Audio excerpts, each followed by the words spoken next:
ဟုတ်ကဲ့အားလုံးပဲမင်္ဂလာပါ AZ Technology မှာပြန်လည်ကြိုဆိုလိုက်ပါတယ်ကျွန်တော်ဒီနေ့မျှဝေပေးခြင်းတဲ့သင်ခန်းစာလေးကတော့ Microsoft Excel မှာတမိုးတက်ကြအပြောင်းလဲကိုဖော်ပြရမှာအသုံးများတဲ့ data bar ထည့်သွင်းအသုံးပြုနည်းလေးကိုမျှဝေသွားမှာဖြစ်ပါတယ်โอเคအဲ့တော့ကျွန်တော်ပထမဆုံးအနေနဲ့လတလချင်းစီရဲ့ရောင်းဝတန်ဖိုးအပြောင်းလဲတွေကို data bar လေးနဲ့ဖော်ပြခြင်းတယ်ပေါ့နော်အဲ့တော့ကျွန်တော်တို့ဒီမှာဒီတန်ဖိုးတွေကိုကျွန်တော်တို့ဆက်လက်ပေးလိုက်မယ်နော်ဒီလတလချင်းစီရဲ့ရောင်းဝတန်ဖိုးတွေကိုအကုန်လုံးကျွန်တော်တို့ဆက်လက်ပေးလိုက်မယ်ပြီးတော့ကျွန်တော်တို့ဒီမှာ conditional formatting နဲ့ဝင်လိုက်မယ်ပြီးတော့ကျွန်တော်တို့ဒီမှာ data bar ဆိုတာရှိရပါတော့အဲ့တော့ကျွန်တော်တစ်ချက်ဝင်လိုက်မယ်โอเคဒီမှာဆိုရင်ကျွန်တော်တို့ဒီမှာ data bar လေးနဲ့ဖော်ပြပေးနေအောင်ကျွန်တော်တို့တွေ့ရမှာပေါ့နော်โอเคဒီမှာဆိုရင်ကိုကြိုက်တဲ့အကြောင်းလေးကျွန်တော်တို့ရွေးချယ်လို့ရတယ်โอเคဒါဆိုရင်ကျွန်တော်တို့ gradient phase ပေါ့နော် gradient phase ဆိုတော့ကျွန်တော်အရောင်ပြေးလေးတွေပေါ့နော်ဒီမှာဆိုရင်အပြာရောင်အရောင်ပြေးလေးတွေပေါ့နော်โอเคကျွန်တော်ဒီမှာ solid phase ဆိုရင်ဒါဆိုရင်အရောင်ပြေးပေါ့နော်ဒီမှာဆိုရင်ကိုကြိုက်တဲ့အရောင်လေးရွေးချယ်လို့ရတယ်โอเคဒီမှာဆိုရင်ကျွန်တော်အပြာရောင်လေးရွေးလိုက်မယ်ပေါ့နော်โอเคဒီမှာဆိုရင်ကျွန်တော်လတလချင်းစီရဲ့ရောင်အပြောင်းလဲပုံမူတည်ပြီးတော့ data bar လေးရဲ့အတူရှိရလဲလိုက်ပြီးတော့ပြောင်းလဲသွားတာကိုကျွန်တော်တို့တွေ့ရမှာပေါ့နော်โอเคဒီမှာဆိုရင်ကျွန်တော်တို့ဒီဇင်ဘာလရောင်အကောင်းဆုံးပေါ့နော်โอเคဒီမှာဆိုရင်ကျွန်တော်တို့ဘာအပြည့်ပဲပေါ့နော်ဒါဆိုရောင်းအကောင်းဆုံးဖြစ်တဲ့အတွက်ဘာအပြည့်ပေါ့နော်โอเคဒီမှာဆိုရင်ကျွန်တော်တို့ဘယ်လရောင်းအနည်းဆုံးလဲဆိုတော့ကျွန်တော်ဒီမှာနိုဝင်ဘာလဆိုရင်ကျွန်တော်တို့ရောင်းအနည်းဆုံးပေါ့နော်အဲ့တော့ကျွန်တော်ဘာလေးကတူတူလေးပေါ့နော်โอเคဒါတော့ကျွန်တော်တို့လတလချင်းစီရဲ့ရောင်းအပြောင်းလဲတွေကို data bar လေးနဲ့ဖော်ပြတာပေါ့နော်โอเคအဲ့ဒါဆိုကျွန်တော်ဒါတွေအကုန်လုံးကျွန်တော်ဆက်လက်ပြန်ပေးလိုက်မယ်ပြီးရင်ကျွန်တော်တို့ conditional formatting နဲ့ထပ်ဝင်လိုက်မယ်โอเคကျွန်တော်တို့ဒီမှာဆိုရင်သူပေးထားတဲ့အကြောင်းလေးကျွန်တော်တို့တိတ်မကြိုက်ဘူးပေါ့နော်ကျွန်တော်တခြားအရောင်ဖြော့ဖြော့လေးကျွန်တော်ထားခြင်းတယ်ပေါ့နော်တခြားအရောင်လေးကျွန်တော်ကိုကြိုက်တဲ့အရောင်လေးထပ်ပြီးတော့တတ်မှတ်ခြင်းတယ်အဲဒါဆိုကျွန်တော်တို့ဒီမှာ manage rule ကိုကျွန်တော်ဝင်လိုက်မယ်โอเคပြီးတော့ကျွန်တော်တို့ဒီမှာကျွန်တော်တို့တတ်မှတ်ခဲ့တဲ့ data bar ဆိုတဲ့စာကြောင်းလေးရှိရဲအဲ့ဒါလေးကျွန်တော်ဆက်လက်ပေးလိုက်မယ်ပြီးရင်ကျွန်တော်တို့ edit rule ဆိုတာရှိရပေါ့နော်အဲ့ဒီထဲကိုကျွန်တော်တစ်ချက်ထပ်ဝင်လိုက်မယ်โอเคပြီးတော့ကျွန်တော်တို့ဒီမှာ color ဆိုတဲ့နေရာလေးရှိရပေါ့နော်အဲ့ထဲမှာကျွန်တော်တို့ကိုကြိုက်တဲ့ color လေးထပ်ပြီးတော့အသေးစိတ်ထပ်ပြီးတတ်မှတ်လို့ရတယ်ပေါ့နော်โอเคဒီမှာဆိုရင်ကျွန်တော်အပြောင်နုနုလေးထားလိုက်မယ်အဲ့တော့ကျွန်တော်ဒီရောင်လေးထားလိုက်မယ်ပြီးရင်ကျွန်တော် okay ပေးလိုက်မယ်ပြီးရင် apply okay ပေါ့နော် okay အဲ့ဒါကျွန်တော်ဒီမှာအပြောင်နုနုလေးဖြစ်သွားပြီပေါ့နော် okay နောက်တစ်ခုကကျွန်တော်ဒီ data bar တွေကိုကျွန်တော်တို့ဒီကိန်းဂဏန်းအနေနဲ့မရောချင်ဘူးပေါ့နော်ကျွန်တော်တီးတန့် column တစ်ခုအနေနဲ့ကျွန်တော်ထားချင်တယ်ပေါ့နော် data bar ရဲ့တီးတန့် column တစ်ခုအနေနဲ့ကျွန်တော်ထားချင်တယ်အဲ့ဒါဆိုရင်ကျွန်တော်တို့ဘယ်လိုလုပ်မလဲပေါ့နော် okay အဲ့တော့ကျွန်တော်တို့ဒီမှာခေါင်းစဉ်တစ်ခုကျွန်တော်ဒီမှာထပ်ပေးလိုက်မယ်ဥပမာအနေနဲ့ say data bar ပေါ့နော်โอเคပြီးကျွန်တော်ဒါလေးနည်းနည်းလေးချဲလိုက်မယ်โอเคပြီးကျွန်တော်ဒါလေးကိုဘိုးလေးပေးလိုက်မယ်နော်โอเคပြီးကျွန်တော်ဒီနေရာမှာမြင်မြချင်းကိုကျွန်တော်ရိုက်ထည့်လိုက်မယ်ပြီးရင်ကျွန်တော်တို့ဒီတန်ဖိုးလေးကိုကလစ်ထောက်လိုက်မယ်ပြီးရင် enter နှိပ်လိုက်မယ်โอเคအဲ့ကျွန်တော်ဒီဘက်ကတန်ဖိုးလေးကဒီဘက်ရောက်လာပြီပေါ့နော်โอเคပြီးကျွန်တော်ဒီမှာ face cd ဆွဲချလိုက်မယ်โอเคနော်ပြီးရင်ကျွန်တော်ဒီဘက်ကdata bar တွေကိုကျွန်တော်ပြန်ပြီးတော့ဖြုတ်လိုက်မှာပေါ့နော်အဲ့တော့ကျွန်တော်ဒါတွေအကုန်လုံးဆက်လက်ပေးလိုက်မယ်ပြီးရင်ကျွန်တော် conditional formatting ဝင်လိုက်မယ်ပြီးရင်ကျွန်တော်တို့ clear rule ဆိုတာရှိရပါတော့အဲ့ဒီမှာကျွန်တော်တို့clear rule from entry sheet ဆိုတာရှိရပါတော့ဒုတိယစာကြောင်းလေးကျွန်တော်တို့နှိပ်လိုက်မှာပေါ့နော် okay အဲ့လိုကျွန်တော်ရေးလိုက်မယ်ဆိုရင်ဒီမှာ data bar လေးရပြန်ပြောက်သွားပြီပေါ့နော် okay ပြီးတော့ကျွန်တော်တို့ဒီဘက်ကတန်ဖိုးတွေကိုကျွန်တော် data bar တတ်မယ်ပဲအဲ့တော့ကျွန်တော်ဒါတွေအကုန်လုံးဆက်လက်ပေးလိုက်မယ်ပြီးရင် conditional formatting ဝင်လိုက်မယ်ပြီးရင်ကျွန်တော် data bar တွေကမှာကျွန်တော်တို့ဒီရောင်လေးပဲကျွန်တော်ရွေးလိုက်မှာเนาะဒီအပြာရောင်ရင်းရင်းလေးကိုပဲကျွန်တော်ရွေးလိုက်မယ်โอเคเนาะဒါဆိုရင်ကျွန်တော်တို့ဒီဘက်မှာdata bar တွေတတ်မှတ်လိုက်ပေါ့เนาะโอเคဒီမှာဆိုရင်ကျွန်တော်ကိန်းဂဏန်းနဲ့ data bar တွေရောနေသေးတယ်ပေါ့เนาะဒီမှာဆိုရင်ကိန်းဂဏန်းကဒီဘက်မှာလည်းတစ်ခုဒီဘက်မှာတစ်ခုနှစ်ခုဖြစ်နေတယ်ပေါ့เนาะโอเคအဲ့တော့ကျွန်တော်ဒီဘက်မှာ data bar ကြီးပဲတည်တံ့ထားခြင်းတယ်ပေါ့เนาะအဲ့ဒါဆိုရင်ကျွန်တော်ဒါအကုန်လုံးဆက်လက်ပေးလိုက်မယ်ပြီးရင်ကျွန်တော် conditional formatting နဲ့ဝင်လိုက်မယ်ပြီးရင်ကျွန်တော်ဒီမှာ manage rule တွေကိုကျွန်တော်ဝင်လိုက်မယ်ပေါ့เนาะပြီးရင်ကျွန်တော်ပြုလုပ်ထားတဲ့ဒီ data bar ဆိုရဲစာကြောင်းလေးကိုဆက်လက်ပေးမယ်ပြီးရင်ကျွန်တော် edit rule ကိုထပ်ဝင်လိုက်မယ် okay ပြီးရင်ကျွန်တော်ဒီမှာဒီနေရာလေးမှာ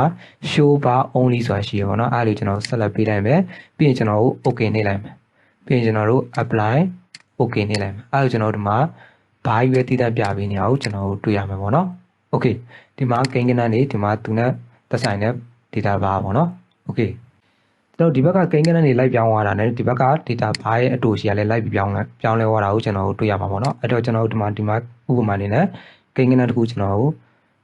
်အပြောင်းလဲလုပ်ကြည့်မှာပေါ့နော် okay ဒီနေရာမှာကျွန်တော်တို့ထပ်ပြီးတော့တိုးကြည့်လိုက်မယ် okay အဲ့ကျွန်တော်တို့ဒီမှာ data bar လေးရတယ်လိုက်ပြီးတော့တိုးရတာကိုကျွန်တော်တို့တွေ့ရမှာပေါ့နော် okay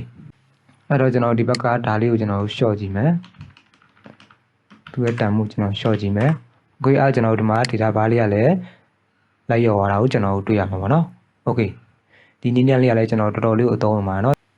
ကိန်းဂဏန်းတွေပဲအသေးစိတ်လိုက်မကြည့်ချင်ဘူးဆိုရင်ကျွန်တော် data bar ကိုကြည့်ပြီးတော့လည်းဆုံးဖြတ်လို့ရတယ်ပေါ့နော်ဒီမှာဆိုရင်ဒီ data bar ကကျွန်တော်တို့အရှေ့ဆုံးပေါ့နော်အဲ့ဒါကျွန်တော်တို့ဒီဘက်ကအောက်တိုဘာလအများဆုံးဆိုတာကိုကျွန်တော်တို့သတ်မှတ်လို့ရတယ်ပေါ့နော်ဒီမှာဆိုရင်ကျွန်တော်တို့ပဲ data bar အတူဆုံးလဲဒါဆိုရင်ဒါအတူဆုံးအဲ့ဒါကျွန်တော်တို့နိုဝင်ဘာလအနည်းဆုံးပေါ့နော် okay ဒါမျိုးလေးကျွန်တော်တို့ data bar လေးကိုကြည့်ပြီးတော့လည်းဆုံးဖြတ်လို့ရတယ်ပေါ့နော်အဲ့တော့ကျွန်တော်တို့ဒီမှာနောက်တစ်ခုဆက်သွားလိုက်မယ်ဒီမှာဆိုရင်ကျွန်တော်ရာခိုင်နှုန်းအပြောင်းလဲတွေကိုလည်းကျွန်တော်တို့ data bar လေးနဲ့သတ်မှတ်လို့ရတယ်ပေါ့နော်ဒီမှာဆိုရင်ကျွန်တော်တို့ဒါဆိုရင်ကျွန်တော်ရာခိုင်နှုန်းတွက်ထားတာပေါ့နော် okay ဒီရာခိုင်နှုန်းတွက်နည်းသင်ခန်းစာကိုလည်းကျွန်တော်ရှေ့ရသင်ခန်းစာမှာကျွန်တော်အသေးစိတ်ပြပေးထားပါတယ်ရာခိုင်နှုန်းတွက်နည်းကိုသိချင်တယ်ဆိုတော့ကျွန်တော်ရှေ့ရသင်ခန်းစာမှာလေ့လာလို့ရပါတယ်အဲ့တော့ကျွန်တော်ဒီရာခိုင်နှုန်းအပြောင်းလဲကိုလည်း data bar လေးနဲ့ကျွန်တော်သတ်မှတ်ချင်တယ်အဲ့တော့ကျွန်တော်ဒါအကုန်လုံးဆက်လက်ပေးလိုက်မယ်ပြီးထုံးစံတိုင်းကျွန်တော် conditional formatting နဲ့ဝင်လိုက်မယ်ပြီးကျွန်တော် data bar တွေဝင်လိုက်မယ် okay ဒီမှာဆိုရင်ကျွန်တော်တို့အကြောင်းလေးကျွန်တော်ရွေးကြည့်လိုက်မယ် okay ဒီမှာဆိုရင်ကျွန်တော်အကြောင်းနှမျိုးပြပေးနေအောင်ကျွန်တော်တို့တွေ့ရမှာပေါ့နော် okay ကျွန်တော်ဒီအကြောင်းလေးပဲကျွန်တော်ရွေးလိုက်မယ် okay ဒီမှာဆိုရင်ကျွန်တော်တို့ negative value တွေကိုကျွန်တော်အနီရောင်လေးနဲ့ပြပေးနေအောင်ကျွန်တော်တို့တွေ့ရမှာပေါ့နော် okay အနှုတ်တန်မိုးတွေပေါ့နော်အနှုတ်တန်မိုးတွေကိုအနီရောင်လေးနဲ့ပြပေးနေအောင်ကျွန်တော်တို့တွေ့ရမှာပေါ့နော် okay ဒါဆိုရင်ကျွန်တော်တို့ positive value ပေါ့နော် positive value ကိုကျွန်တော်တို့အပြောင်းနဲ့ပြတယ် negative value ကိုအနီရောင်လေးနဲ့ပြပေးနေရပါတော့ဒါဆိုရင်ကျွန်တော်တို့ရောင်းအားကျသွားတယ်ပေါ့နော် okay ဒီအနီရောင်နဲ့ပြပေးနေတဲ့ຢာတွေကကျွန်တော်တို့ရောင်းအားကျသွားတယ်လူပေါ့နော်ဥမာဒီလင်းဆိုရင်ကျွန်တော်တို့ဒီမှာရောင်းအားကျသွားပြီပေါ့နော်ရောင်းအားကျသွားဖြစ်တဲ့အတွက်ကျွန်တော်တို့ negative value အနေနဲ့ပြပေးနေရပါတော့ okay data bar ကလည်းကျွန်တော်အနီရောင်လေးနဲ့ပြပေးနေရပါတော့ okay ကျွန်တော်တို့ဒီကိန်းဂဏန်းတွေကိုတွားပြီးတော့ကြည့်စရာမလိုဘဲနဲ့ကျွန်တော်တို့ဒီ data bar လေးကိုကြည့်ရတဲ့ဆုံးဖြတ်လို့ရပါပြီပေါ့နော် okay ကျွန်တော်ဒီအနှုတ်တန်ဖိုးရဲ့data bar အကြောင်းတွေကိုလည်းကျွန်တော်တို့မကြိုက်ဘူးဆိုကျွန်တော်တို့ချိန်လို့ရတယ်ပေါ့နော် okay ဒါကြီးကကျွန်တော်အကြောင်းညင်ချင်းနေဖြစ်နေတယ်အဲ့တော့ကျွန်တော်ဒါဒီအကုန်လုံးကိုအကြောင်းလေးပြန်ချိန်မှာပေါ့နော်အဲ့တော့ကျွန်တော်ဒါဒီအကုန်လုံးဆက်လက်ပေးလိုက်မယ်ထုံးစံတိုင်းကျွန်တော်တို့ conditional formatting နဲ့ဝင်လိုက်မယ် manage rule တွေဝင်လိုက်မယ်ပြီးကျွန်တော်တို့ဒီ data bar ဆိုတဲ့စာကြောင်းလေးကိုဆက်လက်ပေးမယ်ပြီးကျွန်တော် edit rule ဆိုတာနှိပ်လိုက်မယ် okay ဒီမှာဆိုရင်ကျွန်တော်တို့ဒီမှာ positive value မှာကျွန်တော်အပြောင်းပေးထားတယ်အဲ့တော့ကျွန်တော်ဒီမှာအပြောင်းလေးပေါ်နေပါတော့အဲ့ဒီကျွန်တော် color လေးပြန်ချိန်မယ်ဒီမှာထုံးစံတိုင်းကျွန်တော်အပြောင်းနုနုလေးပဲကျွန်တော်ထားလိုက်မယ်နော်ဒီမှာဆိုရင်ကိုကြက်တဲ့ရောင်လေးကျွန်တော်ရွေးချယ်လို့ရတယ်ဒီမှာကျွန်တော်အပြောင်းနုနုလေးပဲကျွန်တော်ရွေးလိုက်မယ် okay ပြီးကျွန်တော်တို့ဒါဆိုရင်ဒါ positive value တွေကျွန်တော်တို့အကြောင်းသတ်မှတ်လိုက်တာပေါ့နော်ကျွန်တော်ပြီးရင်ကျွန်တော် negative value တွေပေါ့နော် negative value မှာကျွန်တော်ဒီမှာအနီရောင်ပေးထားတယ်အဲ့တော့ကျွန်တော်တို့ဒီအောက်မှာကျွန်တော် negative value ဆိုတာရှိရပါတော့အဲ့ဒီကျွန်တော်နှိပ်လိုက်မယ်ဒီမှာကျွန်တော်အနီရောင်ကြီးမကြိုက်ဘူးကျွန်တော်တခြားအရောင်ဖြော်လေးထားခြင်းနဲ့ okay ဒီမှာ orange ပေါ့နော်လိမ္မော်လေးကျွန်တော်ထားကြည့်လိုက်မယ်ပေါ့နော်လိမ္မော်ဖြော်လေးကျွန်တော်ထားလိုက်မယ် okay ပြီးရင်ကျွန်တော်တို့ okay နှိပ်လိုက်မယ် okay ပြီးရင်ကျွန်တော် okay ပြီးရင်ကျွန်တော် apply okay ပေါ့နော် okay အဲ့ဆိုကျွန်တော်ဒီမှာကြည့်လိုက်ပါနော်ကျွန်တော် positive value ရဲ့ data bar အကြောင်းလေးကအပြောင်းနုနုလေးပေါ့နော်ကျွန်တော် negative value အတွက် data bar အကြောင်းလေးကလိမ္မော်ရောင်လေးပေါ့နော် okay လိမ္မော်ဖြော်လေးပေါ့နော် okay ဒါကကျွန်တော်တို့ data bar ရဲ့အကြောင်းလေးကိုကြိုက်တဲ့အကြောင်းလေးသတ်မှတ်တာပေါ့နော် okay ဒါကိုလည်းကျွန်တော်တို့ data bar ကို column တီးတဲ့အနေနဲ့ကျွန်တော်တို့ထားလို့ရတယ်ပေါ့နော်ဒါကတော့ကျွန်တော်ရှေ့ကကျွန်တော်ပြောခဲ့တဲ့နီးတိုင်းပါပဲเนาะတူတူပါပဲเนาะအဲ့တော့ကျွန်တော်တို့ထပ်ပြီးတော့မလုပ်ပြတော့ဘူးเนาะ okay ဒီလောက်ဆိုရင်ကျွန်တော်တို့ Microsoft Excel မှာ data bar ထည့်သွင်းအသုံးပြုနည်းလေးကိုနားလည်လောက်ပြီလို့ထင်ပါတယ်เนาะ okay ဒီလိုမျိုးနည်းပညာသင်ခန်းစာလေးတွေကိုအသစ်တင်တိုင်းသိချင်တယ်ဆိုရင်တော့ကျွန်တော်တို့ရဲ့ Excel-mm ဆိုတဲ့ channel လေးကို subscribe လုပ်ထားနိုင်ပါတယ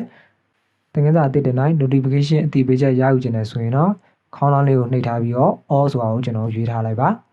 okay အဲ့ဆိုရင်သင်ခန်းစာအသစ်တင်တိုင်း notification အသိပေးချက်တွေရရှိနိုင်မှာဖြစ်ပါတယ် okay ကျွန်တော်ဒီနေ့ပြောပြသွားတာကတော့တန်ဖိုးအတက်ကြအပြောင်းလဲတွေကိုဖော်ပြရမှာအသုံးများတဲ့ data bar ထည့်သွင်းအသုံးပြုနည်းသင်ခန်းစာလေးပါဒီနေ့သင်ခန်းစာလေးနဲ့ပတ်သက်ပြီးတော့တစ်ခုနားမလည်တာဖြစ်ဖြစ်တစ်ခုထပ်ပြီးတော့သိချင်တာဖြစ်ဖြစ်ပေါ့နော်အခုဗီဒီယိုလေးရဲ့ comment ပေါင်းမှာမေးတော့လို့ရပါတယ်ဒီနေ့သင်ခန်းစာလေးကအားလုံးအတွက်အကျိုးရှိလိမ့်မယ်လို့မျှော်လင့်ပါတယ်နော်ဟုတ်ကဲ့ပါဒီနေ့တဲ့သင်ခန်းစာလေးကတော့ဒီလောက်ပါပဲနော်နောက်ထပ်သင်ခန်းစာလေးမှာကျွန်တော်တို့ပြန်တွေ့ကြပါမယ်အားလုံးပဲအဆင်ပြေကြပါစေခင်ဗျာ